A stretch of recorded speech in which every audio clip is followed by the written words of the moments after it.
در مراسم افتتاحی همایش علمی عملی تحت عنوان ادبیات جهان و متدیکای تعلیم زبانی روسی در جهان معاصر تکنولوژی‌های اینوواسیونی، مسئولین اهمیت رشد علم و معارف، نقش مؤسسه‌های تحصیلات عالی در تیار نمودن کادرهای بلند اختصاص، اینچنین ضرورت استفاده تکنولوژی‌های معاصر در روند تعلیم را تاکید نموده، اینچنین گسترش همکاری‌های علمی بین مؤسسه‌های تعلیمی کشورهای گوناگون ابراز نظر نمودند. یکی از متدهای نو تعلیم که امروز در کنفرانس تاکید گردید این استفاده چت بوت ها است که مثلا پرسوناژ های ادبیات رو در شکل چت بوت در شکل کینو برای شما پیشکش میکند که مثلا برای در خاطر نگاه داشتن همون پرسوناژ ها خیلی تاثیر بخشترند.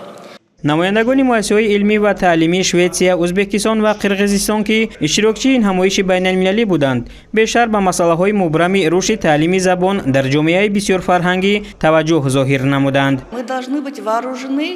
элементарными инновационными знаниями, которые в последующем мы передаем подрастающему поколению, нашим студентам.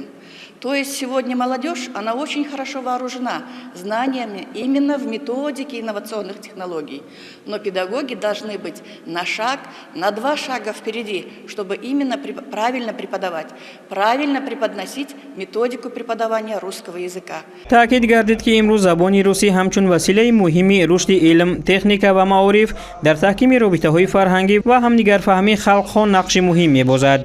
در جریان همایش همچنین مسائل‌های آموزش بسیار زبانی، تحول تفکر زبانی، اصول‌های معاصر تعلیم زبان، رابطه زبان و فرهنگ، اینچنین روش‌های اینوواسیونی در تعلیم زبانی روسی مورد آموزش قرار گرفتند.